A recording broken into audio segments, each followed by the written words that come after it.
Kim Chiu natameme sa pagbibisto ni Vice Ganda sa kanya at kay Paulo.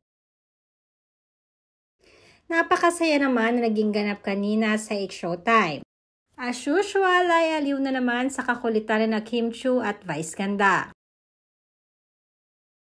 Ayon nga sa mga netizens ay ginagawa na nilang bilang episode ang bawat labas ngayon ng It's Showtime dahil na rin kay Kim Chiu.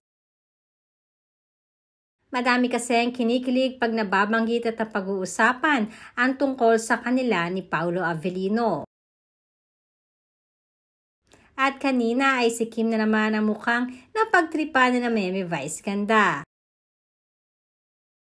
Sa isang segment kasi ay topic nila at napag-usapan ang tungkol sa pamahiin. At sa usaping ito ay kaagad namang umapela at kinontra ni Kim Chiu. Dahil alam naman natin na sa Chinese ay iba ang kanilang paniniwala. Ayon nga kay Kim, labanan natin yung pamahiin na yan. Dahil kahit anong rason na kapagpapangiti ay gamitin mo ito. Anyone that makes you happy, sabi nga ni Kim. Kumuha naman ito ng atensyon sa kanyang mga kasamahan sa host ng It's Showtime.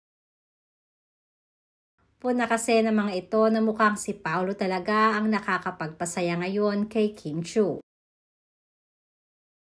Nabigla namang iniba ni Kim ang usapan para hindi na rin siya napagtutulungan ng mga co-host. Subalit hindi naman natigil si Meme Vice Ganda dahil ikinontinue niya ito sa segment ng Kaloka-like, ang pangaasar kay Kim. Ayon kasi kay Vice, bakit pwede naman yung magkatrabaho na magkaibigan na? Pwede yon sabay tingin kay Kim Chiu, na napangiti na lamang si Kim.